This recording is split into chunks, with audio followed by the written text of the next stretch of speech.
نہیں ہوتا تو پھر تو جو الیکشن کے ریزلٹس ہیں وہ ایکسیپٹ کرنے پڑیں گے.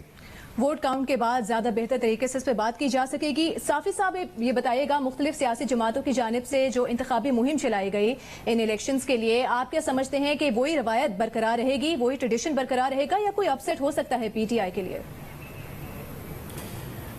دیکھیے, ایک تو بلینا جو جلسوں میں جس طرح لوگوں نے دلچسپی لی تو وہ آج ووٹنگ کے دوران نظر نہیں آئی, اور مجھے تو لگتا ہے کہ ٹرن آؤٹ بہت کم رہے گا. اور شاید ایک تو جو کشمیر کے حوالے سے پچھلے 1.5-2 سال میں جو ڈیولپمنٹ ہوئی ہے اس کی وجہ سے بھی آزاد کشمیر کے اندر ایک ریزنٹمنٹ ہے, اور جو وہاں کی قوم پرست جماعتیں ہیں وہ بائیکاٹ بھی کر چکی ہیں. تو شاید ٹرن آؤٹ کی کمی کی ایک وجہ تو یہ ہے. اور دوسرا میرے خیال میں جو لینگویج استعمال کیا گیا, اور کیونکہ کشمیری تو ایک بڑے کرب سے گزر رہے ہیں, اور پھر مقبوضہ کشمیر کو ہماری حکومت کی نااہلیوں کی وجہ سے جس طریقے سے مودی نے اس دوران ہڑپ کیا اور اس کو ایک بڑے جیل میں بدل دیا, تو کشمیر کو موضوع بنانے کی بجائے اور کشمیریوں کے زخموں پہ مرہم رکھنے کی بجائے سیاسی جماعتوں نے وہاں اپنے گندے کپڑے جلسوں میں جس طریقے سے دھوئے, اور ان کے لیڈروں نے جس طرح کی تقریریں کی, تو کشمیری میرے خیال میں, ویسے تو سب پاکستانی لیکن کشمیری بالخصوص بڑی شائستہ اور مہذب قوم ہے, اس کو بھی لوگوں نے اچھا نہیں لیا, جس کا ایک نتیجہ ہمیں آج الیکشن عمل میں نسبتاً کم دلچسپی کی صورت میں دیکھنے کو مل رہا ہے. ٹھیک ہے محمل, بہت سارے اہم پہلو ہیں اس الیکشن کے, اور ظاہر ہے سیاسی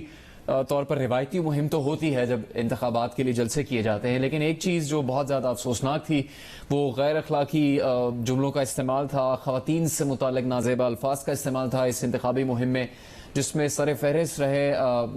علی امین گنڈاپور تحریک انصاف کے رہنما. ان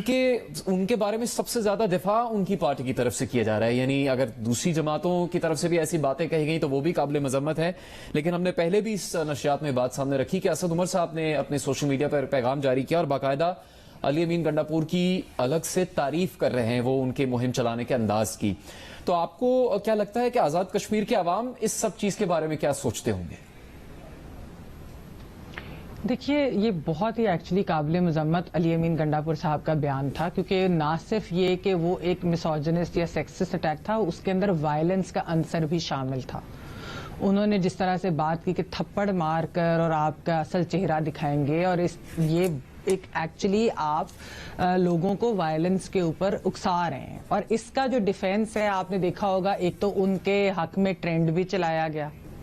اور دوسری چیز یہ ہے کہ نہ صرف یہ کہ آپ نے تو ان کے جو مرد حضرات ہیں پی ٹی آئی کے, ان کے علاوہ خواتین ممبران نے بھی اس چیز کے اوپر کوئی تنقید نہیں کی, اس چیز کو کنڈون نہیں کیا ایک طرح سے. تو بڑے ہی یہ افسوس کی بات ہے کہ جب اس طرح کے بیانات ہیں, وہ کسی بھی پارٹی کے ہوں, دیکھیے وہ یہ وائلنس اور سیکسسٹ بیہیویئر, یہ اس طریقے کے جب بیانات آتے ہیں تو اس کے تو جتنی زیادہ مذمت کی جانی چاہیے وہ کرنی چاہیے, اور پارٹیز کے اندر سے بھی ہونی چاہیے, کیونکہ اگر یہ نہیں ہوگا تو اس کا مطلب ہے کہ وہ پارٹیز انڈورس کر رہی ہیں, اور اس میں تو ہم نے دیکھا ہے کہ انڈورس کیا جا رہا ہے, جو کہ بہت ہی غلط بات ہے. کیونکہ یہ کیا میسج دیتا ہے آزاد کشمیر کے, ایک تو الیکشنز کے اندر جس کے اوپر آپ کو پتا ہے کہ بین الاقوامی لوگوں کی بھی نظر ہوتی ہے, جب اس طرح کے بیانات جب جاتے ہیں ہائی لائٹ ہوتے ہیں انٹرنیشنل میڈیا کے اندر بھی, اور انٹرنیشنل میڈیا کی بھی خالی بات نہیں ہے, ویسے ہی بات اس ملک کی ہے کہ ہماری سوسائٹی آلریڈی عورتوں کے لیے بڑی ان سیف ہے. تو آپ کیا میسج دینا چاہ رہے ہیں کہ اس طرح کی وائلنس کو آپ جو ہیں سیاست کے اندر اس کو آپ صحیح سمجھتے ہیں؟